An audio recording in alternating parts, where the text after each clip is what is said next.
I'm exploring the hidden parts of Bath, and I'm going up a hill called Perfect View, which is on the northern slopes of the city. It's a sunny and slightly windy day in April. It's unusually warm, and of course it's in the middle of lockdown. Bath is a beautiful city of terraced houses and Georgian mansions and crescents, and there's a fantastic view here from Perfect View across the city looking towards the south. Bath is like a bowl. It's contained these beautiful terraced houses, artisan cottages, and looking over there towards the east of Bath, that rather flat-topped hill is made famous by the musician Peter Gabriel, who named a song after it, Salisbury Hill. And in fact, he used to live in the valley just below in front. In fact, a friend of mine lives in his old house. And of course, towards the left is Catherine's Valley, wonderful off the beaten track lanes that you can get lost in, which is very rare in England today, especially in the south of England, exploring the outer environs of Bath. This is Summer Hill Terrace, and I remember at the end of this road is a rather nice view. Let's take a look. It's what I call one of the perches of Bath, overlooking the city from the steep northern slopes. Here we are. This is a real little nook and cranny, completely off the tourist beaten path. Quite amazing, really. I'm beginning to appreciate during this lockdown period how lucky I am living in this city. But of course it's in particular splendour because there's nobody around.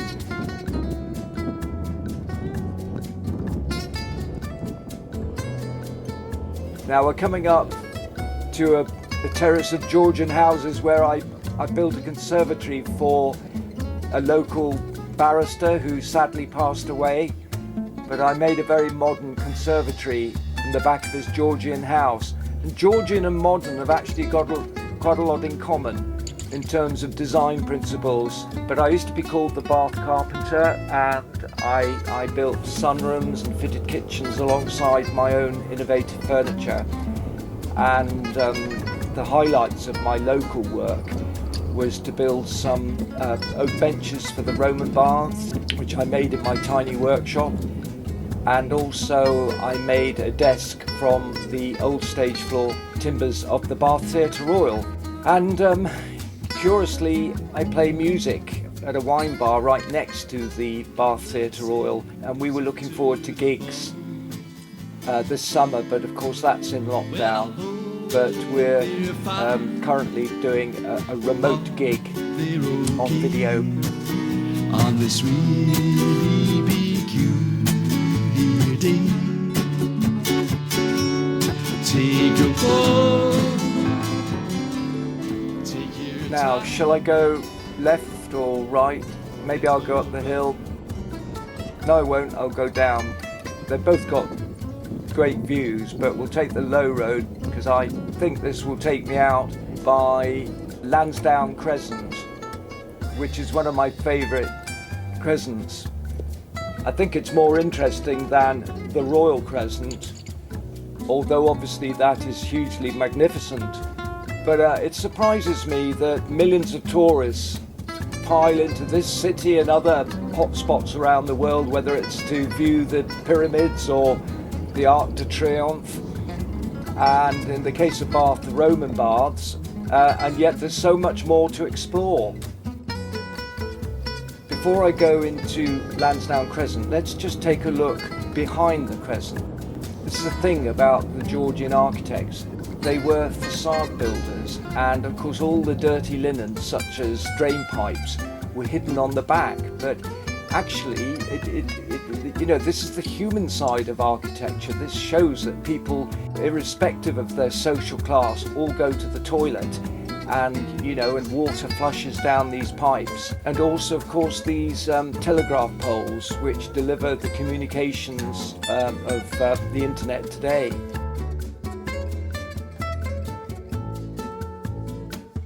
Now towards the end of Lansdowne Crescent is Somerset Place. At the end of that used to be a college of higher education, and it takes me back to my youth when I first moved here.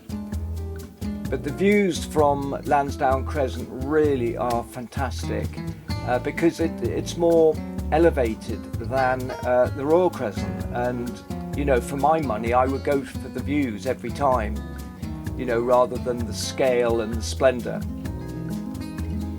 So let's go down here, and I think it will link up with Cavendish Crescent, which is another beautiful crescent, and also on the right Victoria Park. Now, so this is Cavendish Crescent, and a really compact, purposeful crescent, another of my favourites. Takes me back to the 70s when my friend Mike, who was a bit of a kind of hippie, and he and I were great mates. But yes, he lived at number 11 in the basement flat. He emigrated to Australia. I visited him many years later. So let's take my scooter down the road and find somewhere to park, because I want to get some aerial shots of Bath, and maybe it's an opportunity to play a little bit of my guitar.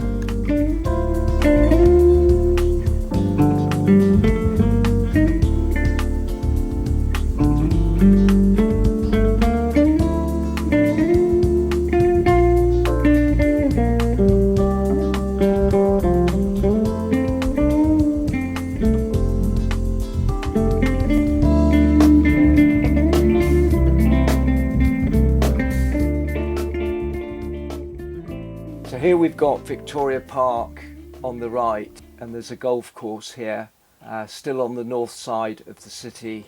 I used to be the first person in the newspaper, in the local newspaper, getting my skis out and hurtling down Victoria Park in the days when we used to have snow. Even though there was only about a quarter of an inch of it.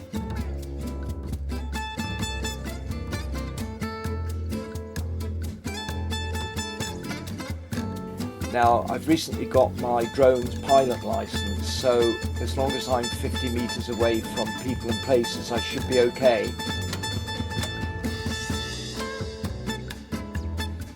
Look at this, going down towards the tennis courts. The view. Bath used to be the floral city of the year, and it's it's tough competition. I think it's been a while since it won the prize, but this time of year, April, and especially towards May, with all the blossom, the cherry blossom, etc., and we've got some botanic gardens.